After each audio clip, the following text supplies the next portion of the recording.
ముందే చెప్తున్నా, మళ్ళీ మళ్ళీ చేయగలను అనుకుంటేనే ఈ రెసిపీ ట్రై చేయండి. ఎందుకంటే ఒక్కసారి ప్రిపేర్ చేసి ఇంట్లో వాళ్ళకి టేస్ట్ చూపించారంటే ఎవ్రీ వీక్ కూడా ఇదే కావాలని మారం చేస్తారు. అంత బాగుంటుంది ఈ జ్యూసీ చికెన్.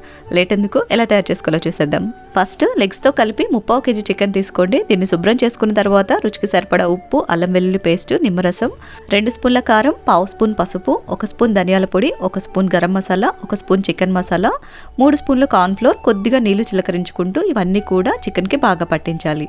ఇలా పట్టించిన తర్వాత 1/2 అవర్ పాటు ఫ్రిడ్జ్లో పెట్టేసేయండి. 1/2 అవర్ తర్వాత డీప్ ఫ్రైకి సరిపడా ఆయిల్ పెట్టుకుని ముందుగా చికెన్ లెగ్ పీసెస్ని మీడియం ఫ్లేమ్లో వేయించుకోవాలి. లెగ్ పీస్ లోపల వరకు చక్కగా వేగిన తర్వాత వీటిని ఆయిల్ నుంచి తీసేసి చికెన్ పీసెస్ని కూడా వేసుకుని ఇదే విధంగా ఫ్రై చేసుకోవాలి. నెక్స్ట్ ఈ చికెన్ కి సాసింగ్ చేసుకోవాలి. సాసింగ్ కోసం పాన్ లో 1 గంట నూనె వేసుకుని సన్నగా కట్ చేసిన వెల్లుల్లి, పచ్చిమిర్చి, జీడిపప్పు ముక్కలు వేసి ఇవి వేగిన తర్వాత 2 spoons tomato sauce, 1 spoon soya sauce, 1 spoon vinegar, 1 table spoon fresh పెరుగు, చిటికెడు ఉప్పు, కొద్దిగా కారం, కొంచెం చికెన్ మసాలా కూడా వేసేసి కొంచెం సేపు ఉడికించుకోవాలి. నెక్స్ట్ 1 స్పూన్ కార్న్ ఫ్లోర్ లో 1 కప్పు నీళ్లు వేసి ఉండలు లేకుండా కలుపుకుని ఇందులోకి వేసేసుకుని ఉండ కట్టకుండా కలుపుకుంటూ చిక్కబడేంత వరకు ఉడికించేసుకోవాలి. ఇలా చిక్కబడ్డ తర్వాత చికెన్ పీసెస్ వేసుకుని హై ఫ్లేమ్ లోనే గ్రేవీ మొత్తం కూడా చికెన్ పీసెస్ కి పట్టేట్టు కలుపుకోవాలి.